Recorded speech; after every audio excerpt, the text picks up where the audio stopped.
CET को लेकर के हरियाणा प्रदेश का युवा और हरियाणा प्रदेश के युवाओं के माता पिता, हरियाणा प्रदेश के आम जन 2 करोड़ 80 लाख लोगों ने इसकी बहुत बुरी प्रशंसा की है। माननीय अध्यक्ष जी, ये व्यवस्था की दृष्टि से आज भी लोग चौपाल में घर में बैठ करके इसकी चर्चा करते हैं। माननीय हमारे विधायक महोदय ने ये सीईटी का ध्यानाकर्षण लगाया है।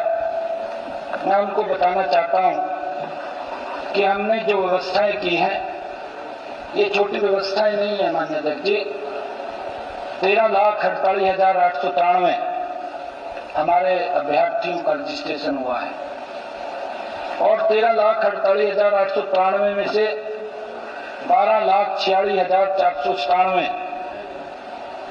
हमारे युवाओं ने परीक्षा दी है। मैं हरियाणा प्रदेश के जन का भी धन्यवाद करता हूं और आज इस महान सदन के माध्यम से मैं हरियाणा स्टाफ सिलेक्शन कमीशन जिन्होंने इसका आयोजन किया है उसका धन्यवाद करता हूं। जितने इसमें हमारे कर्मचारी लगे रहे मैं उनका धन्यवाद करता हूं। मैं हरियाणा रोडवेज के जिन्होंने सर्विस उपलब्ध कराई, रात के 2 बजे बच्चों को लेकर के जो सेंटर तक उन्होंने पहुंचाया, उनका भी मैं दिल से धन्यवाद करता हूं। माननीय अध्यक्ष जी, मैं उन लोगों का भी धन्यवाद करता हूं जिन्होंने इसको उत्सव के रूप में मनाया। हमारे हरियाणा के लोगों ने इस सीईटी की परीक्षा के अंदर बच्चों को या बच्चों के माँ बाप को कोई दिक्कत परेशानी ना हो, उन्होंने छबीलें तक लगाई, लंगर तक लगाए माननीय अध्यक्ष जी, और उनको रहने के लिए रात को धर्मशालाओं में व्यवस्था की। पहली बार सभी बच्चों को परीक्षा में कोई दिक्कत नहीं तो माननीय अध्यक्ष जी ऐसी स्थिति थी, बसों के ऊपर टंगे रहते थे, देखते थे, बस नहीं मिलती थी, बसें रोकते नहीं थे, बहुत दिक्कतें थी। परंतु पहली बार सुव्यवस्थित ढंग से जिसकी पूरी प्रशंसा हरियाणा प्रदेश कर रहा है, इस सीईटी की परीक्षा की। और मुझे खुशी है बताते हुए कि कई डिस्ट्रिक्टों में ये पहली बार हुआ है कि 92% हमारे बच्चों ने परीक्षा दी है, 92% तक किया है। और मैं ये बताना चाहता हूं कि सभी हमारे जो अभ्यर्थियों को हमारे संकल्प पत्र के अंदर हमने जो वायदा किया था कि हम उनको जो सीईटी की परीक्षा होगी कोई दिक्कत परेशानी नहीं आने देंगे, हमने उस संकल्प पत्र को भी पूरा किया है। माननीय अध्यक्ष जी, मैं बताना चाहूंगा कि जब भी कोई परीक्षा एक से अधिक सत्रों में की जाती है तो कई कठिनाइयां कई स्तर के ऊपर वो स्वाभाविक ही है। यहां पर मैं यह भी कहना चाहूंगा कि इस प्रकार की विविधता को दूर करने के लिए हमारे हरियाणा कर्मचारी चयन आयोग द्वारा सामान्य पात्रता जो सीईटी 2025 ग्रुप व्यय के लिए सार्वजनिक नोटिस जो 11/7/2025 के माध्यम से नॉर्मलाइजेशन के का फार्मूला लागू करने वाले सभी संबंधितों को पहले ही सूचित कर दिया था। इसके अतिरिक्त यह भी सूचित किया जाता है कि वर्ष 2022 में सामान्य पात्रता परीक्षा सीईटी जो कि एनटीए द्वारा आयोजित की गई थी, उसमें भी हिदायत अनुसार नॉर्मलाइजेशन का फार्मूला सुचारू रूप से लागू किया गया था।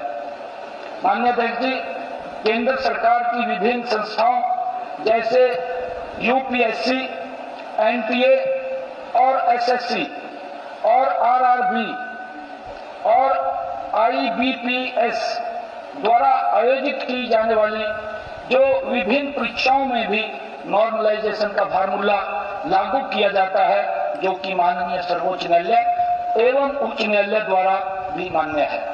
माननीय अध्यक्ष जी, मैं सम्मानित सदन को ये सूचित भी करना चाहता हूं कि दिनांक 26/7/2025 को प्रातःकालीन सत्र की लिखित परीक्षा के दौरान कुछ परीक्षा केंद्रों पर इंटरनेट की कमी के कारण बायोमेट्रिक की समस्या आई थी, लेकिन परीक्षा शुरू होने से पहले उसका समाधान कर दिया गया है और चारों सत्रों की परीक्षा को मान्य देखिए, चारों सत्रों की परीक्षा को सुचारू रूप से हरियाणा कर्मचारी चयन आयोग द्वारा संपन्न करवा लिया गया था।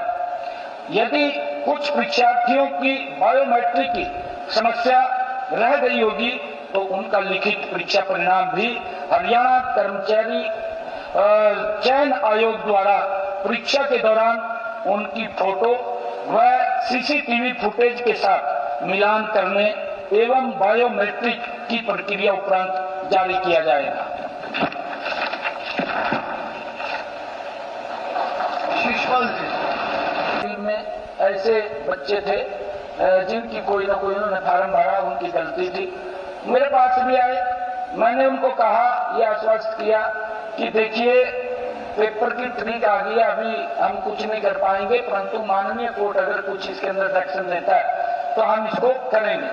माननीय कोर्ट ने डायरेक्शन दिया, कुछ बच्चे चले गए और मुझे खुशी है कि हम सभी बच्चों का जो 20,000-21,000 बच्चे थे उनका भी पेपर लेंगे। और ये जो व्यवस्था है, जो ये कह रहे भी पेपर बड़ा सरल आया, पेपर बड़ा कठिन आया, ये व्यवस्था ना तो माननीय अध्यक्ष जी मेरे लेवल की है, ना ही ये किसी और के लेवल की है। जो एजेंसी, जो हमारी ये एजेंसी पेपर करा रही है हरियाणा स्टाफ सिलेक्शन कमीशन, ये उसका विषय है। कहां से वो पेपर बनवाते हैं, कहां से वो प्रिंट करवाते हैं, कहां से उठा करके लाते हैं और किस टाइम वो सेंटर के अंदर भेजते हैं, क्योंकि ये व्यवस्था उनकी है। नहीं तो इसके अंदर मैं ये भी देखता हूं कि बहुत सारी ऐसी खामियां होती हैं। ये एजेंसी का, उनका स्टाफ सिलेक्शन कमीशन का कार्य है और वो स्वतंत्र रूप से करते हैं, उन्होंने किया है। इसके अंदर ये नहीं है कि पेपर जो फर्स्ट सत्र का है वो करड़ा आया और जो सेकंड सत्र का है वो सरल आ गया, ये विषय हमारा नहीं है, विषय उनका है। दूसरा, इन्होंने कहा है कि आप करेक्शन पोर्टल कब खोलेंगे। ये करेक्शन पोर्टल हमने कहा है कि जिन बच्चों के इसमें खामियां हैं उसका पोर्टल 1-2 दिन में ही खुल जाएगा जो करेक्शन का है, और हमने सबको कहा है कि वो उनको समय देंगे कि उसके अंदर जो कमियां हैं वो उसकी पूरी कर सकें। और बाकी जो मैंने कहा है कि इस पेपर को लेकर के पहली बार हरियाणा प्रदेश के अंदर आज इसकी इतनी बड़ी चर्चा है कि बच्चों को किसी प्रकार की कोई दिक्कत नहीं आई है। मैं सीसवाल केरवाल साहब को तो ये कहना चाहूंगा कि ये